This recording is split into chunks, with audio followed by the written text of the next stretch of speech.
presentasikan. Kenalkan, saya dari kelompok 4, Muhammad Fajar Saputra. Muhammad Aditya Setiawan. Bab 1 Al-Quran, taat, kompetisi dalam kebaikan dan etos. Tugas dasar menganalisis makna Quran surat Al-Maidah ayat 48, Quran surat An-Nisa ayat 59 dan Quran surat Al-Tawbah ayat 105 serta hadis tentang taat pada aturan kompetisi dalam kebaikan dan etos kerja.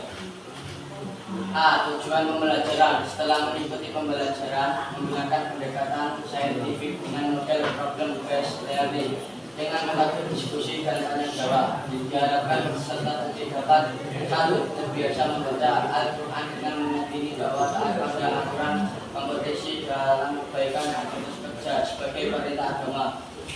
Yang kedua, bersikap taat aturan tanggung jawab komunikatif dalam kebaikan dan kerja keras sebagai implementasi dari pemahaman Quran surat Al-Maidah ayat 48, Quran surat An-Nisa ayat 59 dan Quran surat At-Taubah ayat 105 serta terkait. 3.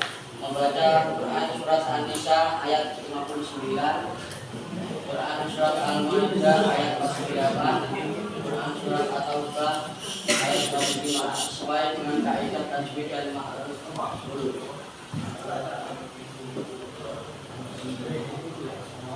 Pengertian taat secara bahasa adalah senantiasa tunduk dan patuh. Secara istilah taat adalah tunduk dan patuh baik terhadap perintah Allah Sallallahu Alaihi Wasallam, Rasulnya maupun ulil amri pemimpin.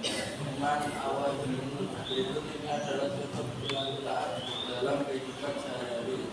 Tidak melanggar taat tata tertib sekolah, membagikan buku di perpustakaan tepat waktu, melaksanakan ibadah sholat tasbih waktu, melaksanakan tugas pendidikan sesuai jadwal, tidak mengemudikan kendaraan ke sekolah sebab belum memiliki SIM, membayar pajak tepat waktu.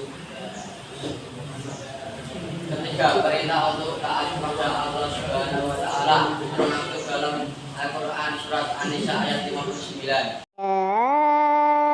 Ayyuhallazina amanu atii'ullaha wa atii'ur rasul. Atii'ullaha wa atii'ur rasul wa ulil amri minkum. فإن تنازعتم في شيء فردوه إلى الله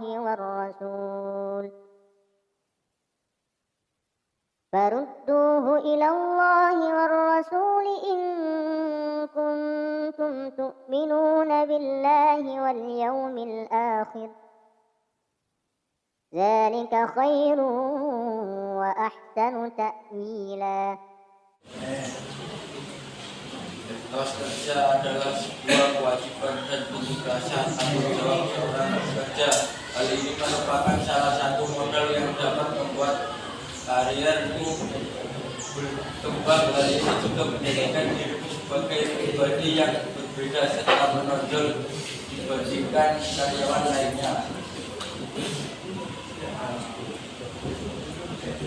Manusia yang beriman akan bekerja dengan baik sehingga menghasilkan karya-karya besar yang memiliki manfaat bagi sesama. Salah satu indikator pekerjaan yang baik adalah yang dilakukan dengan cara yang profesional. Berikut hadis tentang etos kerja yang disabda dari Guru Jenderal Statif Muhammad Muta. Dari Aisyah sesungguhnya Rasulullah SAW bersabda, sesungguhnya Allah mencintai seseorang yang apabila bekerja mengerjakannya secara profesional. Kesimpulan, kita harus patuh dan taat terhadap suatu peraturan dan berlomba-lomba dalam melaksanakan kebaikan yang bernilai memuaskan, dan harus selalu berusaha teliti dan fokus pada apa yang kita tuju dengan bertujuan untuk mencapai nilai yang kita tuju atau yang kita target dengan baik dan benar. Sekian dari kelompok kami. Assalamualaikum warahmatullahi wabarakatuh.